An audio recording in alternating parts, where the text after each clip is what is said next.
Hello बच्चों, कैसे हो आप सभी लोग? बढ़िया, फर्स्ट क्लास। तो बेटा आज की इस वीडियो में जो है ना, मैं आपके लिए एक स्क्वायर ट्रिक लेके आया हूँ। ठीक है, 2 अंकों की संख्या 3 अंकों की संख्या को कैसे हम फटाफट तरीके से जल्दी निकाल के देख सकते हैं उसका स्क्वायर नंबर। ठीक है, तो इस वीडियो में मैं बताने वाला हूँ, यानी कि मैं कह रहा हूँ कोई भी 2 अंक की संख्या, कोई भी 3 अंक की संख्या। ठीक है, बोर्ड पर जैसे कि आप देखो, यहाँ पर देखो लिखा हुआ है। अब यहाँ पर देखोगे आप 3 ट्रिक मैंने यहाँ पर दे रखी है। अब आप देखोगे 2 अंक की संख्या तो यहाँ भी लिखी हुई है, यहाँ भी लिखी हुई है, यहाँ भी लिखी हुई है। ठीक है, लेकिन क्या है कि इनमें थोड़ा बहुत अंतर है। उन अंतर को समझ लोगे आप तो फटाफट आप निकाल के इसको अच्छी तरह से देख सकते हो। ठीक, तो सबसे पहले तो देखो आप ट्रिक नंबर 1। अब यहाँ पर देखोगे आप 15, 25, 35, 135, 115 इस तरह से लिखा हुआ है। इसमें आप एक चीज़ कॉमन देख रहे हो, वो है लास्ट की डिजिट। देखो आप यहाँ पर भी 5 है, यहाँ भी 5 है, यहाँ भी 5 है, यहाँ भी 5 है और यहाँ भी 5 है।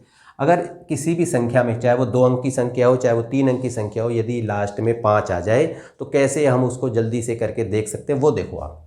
सबसे पहले भाई 15 की स्क्वायर, तो सबसे पहले आपको क्या करना है, जो लास्ट का नंबर है इसका स्क्वायर करो। 5 की स्क्वायर होता है 25 यानी कि 25, ऐसे लिख दो सीधा। इसके बाद इधर वाली संख्या देखो 1 लिखा हुआ है। 1 से अगला नंबर क्या होता है, यानी कि 2 होता है, तो 2 को 1 से मल्टीप्लाई कर दो तो यहाँ पर 2 लिख दो। देखो आप कुछ ही सेकंड के अंदर आपने इसको करके देख दिया। ठीक है ना। इसी तरह से 25 देखो आप, 5 का स्क्वायर करो, सीधा लिख दो 25। 2 से अगला नंबर होता है 3, 3 को 2 से मल्टीप्लाई कर दो तो यहाँ पर हो गया सीधा 6। ठीक है ना, फटाफट कर सकते हो। 5 पंजे हो गया 25, 3 से अगला नंबर होता है 4, 4 तियाँ हो गया 12। ठीक है, 3 अंक की संख्या में भी यही पैटर्न यानी कि यही नियम लागू होगा, बस आपको थोड़ा मल्टीप्लिकेशन आनी चाहिए।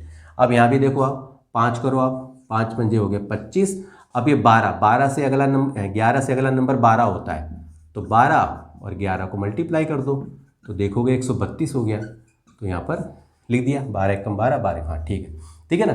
अब 135 की स्क्वायर करो तो देखो आप लिखो यहाँ पर 25 और 13 से अगला नंबर होता है 14, तो 14 और 13 को मल्टीप्लाई करो जरा, 182, 14 3। हाँ ठीक है, तो 182। तो देखो आप कुछ ही सेकंड में ना, बस आप इसको फटाफट करके देख सकते हो यदि आपने इसकी थोड़ी सी प्रैक्टिस कर ली। ठीक है ना, थोड़ा सा मल्टीप्लाई अगर आपको आता हो तो।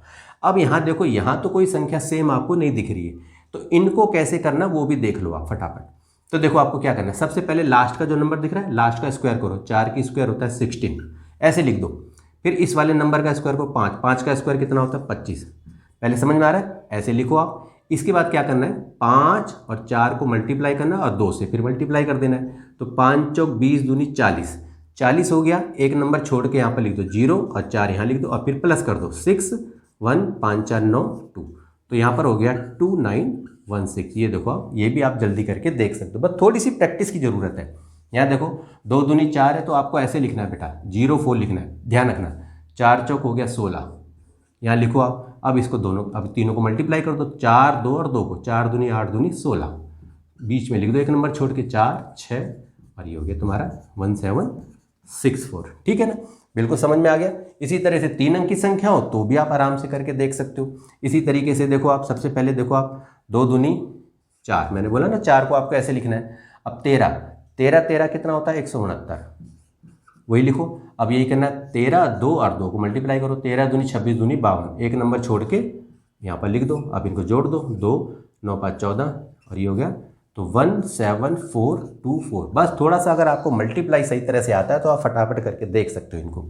इसी तरीके से देखो 6 6 हो गया 36 और 15 15 होता है 225। ठीक है, अब यहाँ पर करो 15 6 का 90, 90 दूनी 180, एक नंबर छोड़ के यहाँ लिख दो 6 3 8 5 13, 2 3 और 1 4 और ये 2 हो गया 24336। ठीक है ना, 6 3 8 5 13 2 3 4। ठीक है, ठीक है। तो इस तरह से देखो आप फटाफट करके आप देख सकते हो ना, बस थोड़ी सी प्रैक्टिस की ज़रूरत होती है। अब ये देखो, ये भी तो 2 अंक की संख्या है, लेकिन क्या है, ये जो नंबर है ना, ये बेटा नंबर है हमारे क्लोजर टू 100। ठीक है, ध्यान रखना, यानी कि क्लोजर टू 100 यानी कि 100 के पास वाले नंबर है, जैसे 91 92 93 इस तरह से। अगर इनको आपको निकालना है तो कैसे करोगे, अब देखो आप सबसे पहले तो आपको ये देखना है कि 93 100 से कितना कम है। तो आपने देखा यदि 100 में से मैं 93 को घटाऊंगा तो वही 7 आ रहा है। अब इसी 7 का स्क्वायर कर दो, तो 7 7 जो हो गया 49। अब क्या करना है, इसी 93 में से 7 को आप घटा दो, बस ये जो नंबर है। ठीक है, तो 13 यानी कि 86 हो गया और यहाँ पर 8649 आपका आंसर आ जाता है। क्लियर होगी बात। इसी तरीके से देखो 97 जो है, 97 100 से कितना कम है आपका, तो आप बोलोगे 3 कम है, तो 3 का स्क्वायर करो, 3 3 9 हो गया। अब 97 में से 3 को घटा दो तो आपका हो गया 94। 4। तो देखो आपने फटाफट आपने जल्दी से करके देख लिया, ठीक है ना। तो बेटा आज के लिए इतना ही, ये स्क्वायर ट्रिक मैंने आपको बताई, ठीक है। यदि वीडियो आपको अच्छी लगी हो तो बेटा इसे लाइक करना, कमेंट करके बताना कि ये वीडियो आपको कैसी लगी, और एक इंपॉर्टेंट काम वो है बेटा चैनल को सब्सक्राइब करना, ठीक है। तो बेटा आज के लिए इतना ही, मिलते हैं आपसे फिर किसी नेक्स्ट इंटरेस्टिंग टॉपिक पे, तब तक के लिए ओके।